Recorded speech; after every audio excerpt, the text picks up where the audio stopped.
오늘은 이사야서 1장 21절에서 31절 정화의 용광로 회복의 은혜입니다. 오늘은 어제 본문과 이어지고 있는데요. 1절에서 9절 유다의 죄를 고발하고 10절에서 20절 형식적인 예배를 책망하며 하나님께서 회개를 촉구하셨고, 오늘의 본문에서는 심판을 통한 회복을 또한 약속하고 계십니다.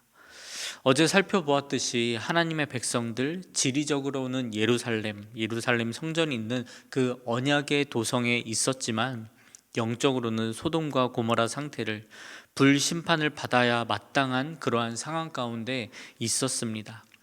남유다의 객관적인 상황 21, 23절에서 아주 적나라하게 우리에게 보이고 계십니다. 신실했던 성읍, 주님의 자랑이었던 성읍이 창기와 살인자들의 성읍으로, 찌꺼기 가득한 은과 같고 물 섞인 포도주와 같은 성읍으로 본질이 훼손된, 변질된 모습 그 자체였습니다. 생명의 땅이 죽음의 땅으로 망가졌고 하나님의 사랑과 하나님의 은혜에 대한 변절된 모습만 남아 있습니다. 그런데 이 유다를 위하여 하나님께서 싸우겠다라고 선포하시죠. 24절입니다. 그러므로 주 만군의 여호와 이스라엘의 전능자가 말씀하시되, 슬프다, 내가 장차 내 대적에게 보응하여 내 마음을 편하게 하겠고 내 원수에게 보복하리라. 과거 이스라엘을 보호하시고 그들을 위해 전쟁하시던 거룩하신 하나님께서 비록 지금 변절된 모습이라 할지라도 그 변절된 모습을 없애기 위해 싸우겠다라고 말씀하십니다. 찌꺼기를 제거하시고 창기들을 쫓아내시고 살인자들을 심판하여 본래의 모습으로 돌이키시겠다 말씀하십니다. 하지만 이것은 유다와의 단절, 그 심판을 말하는 것이 아니라는 것이죠. 여전히 열방을 향한 언약을 이루기 위해서, 다시 관계 회복을 위하여 다시 예루살렘을 의의 성읍으로, 하나님의 명예를 드러내는 성읍으로 회복해 하기 위함이셨습니다. 하나님께서는 이루고자 하는 목표가 있으셨습니다. 그 목표를 위한 과정이 필요하겠죠. 과정을 우리도 진행하다 보면 문제가 생길 때가 있습니다. 그렇다고 해서 그 목표를 바꿉니까? 그렇지 않습니다. 과정을 수정하면 됩니다. 하나님께서도 그 과정을 다시 바로 잡으려고 하시는 것입니다. 25절에 내가 또 내 손을 내게 돌려 내 찌꺼기를 잿물로 씻듯이 녹여 청결하게 하며 내 혼잣물을 다 제하여 버리고 유다에 가득한 그 찌꺼기를 제거하겠다 말씀하시죠. 그렇습니다. 하나님의 심판은요, 바로 이 불순물을 제거하기 위함이셨습니다. 순수한 은과 순수한 금을 추출할 때 반드시 거쳐야 되는 작업이 이 재련 과정이라고 합니다. 금을 재련할 때 원액을 용광로에 붓고 계속 지켜보고 있어야 한다라고 하죠. 불순물이 위로 떠오르면 걷어내고 불순물이 위로 떠오르지 않을 때까지 그 행동을 반복해야 된다라고 합니다. 유다에는요, 바로 이 과정이 필요했던 겁니다. 스스로 불순물을 제거할 수 없었기 때문에 하나님의 주권적인 개입되어야만 했습니다. 그래서 하나님의 주권 안에, 하나님의 주권 아래에 있는 우리가 있어야 된다는 것입니다. 그래서 우리는 하나님의 주권 안에 있어야 되고 주권 아래에 있어야 된다는 것이죠. 그래서 26절입니다. 내가 내 재판관들을 처음과 같이 내 모사들을 본래와 같이 회복할 것이라. 그리한 후에야 내가 의의 성읍이라 신실한 고을이라 불리라 하셨나니. 본래의 모습대로 회복되기를 하나님께 다시 돌아올 자들을 기다리고 계시죠. 그리고 27절 중요한 표현이 나오는데요. 시온은 정의로 구속함을 받고 그 돌아온 자들은 공의로 구속함을 받으리라.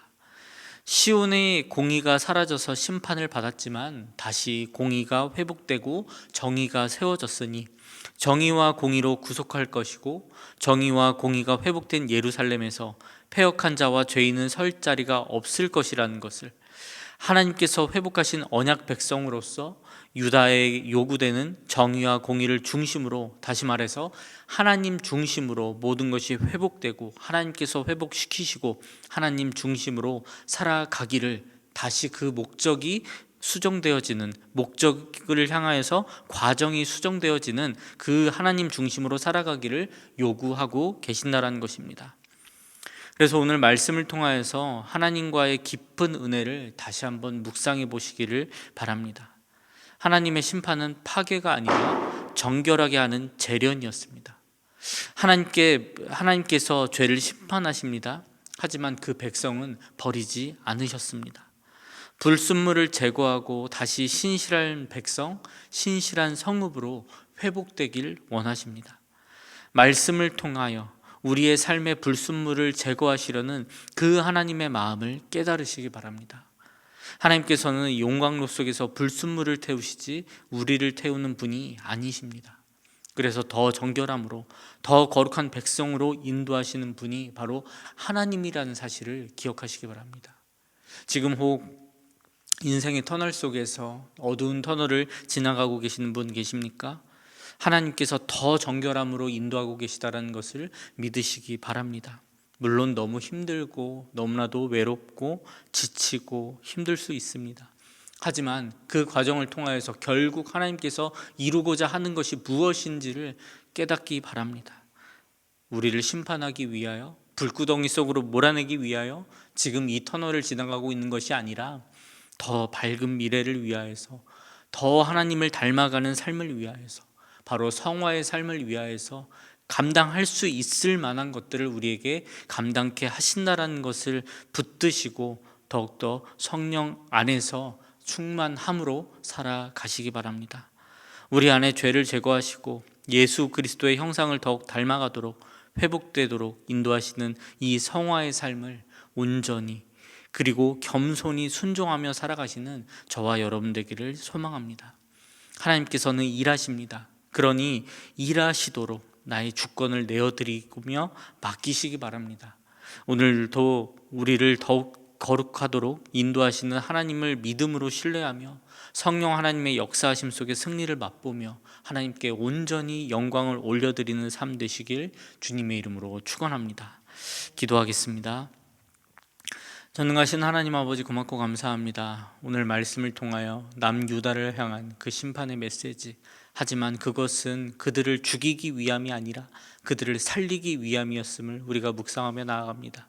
하나님, 나의 인생 가운데에도 어려움이 찾아옵니다. 하지만 이것이 어려움이 아니라 주님께서 주시는 연단으로 붙들고 하나님께서 주시는 소망만을 바라보며 나아갈 수 있도록 우리를 더욱더 정금과 같이 사용하기 위한 그 과정이라는 것을 우리가 더욱더 붙들며 나아갈 수 있도록 우리 사랑하는 성도들에게 믿음을 더하여 주시옵시고 말씀의 충만함으로, 성령 충만함으로 나아갈 수 있도록 우리 사랑하는 성도들을 더욱더 붙드시고 인도하여 주시옵소서.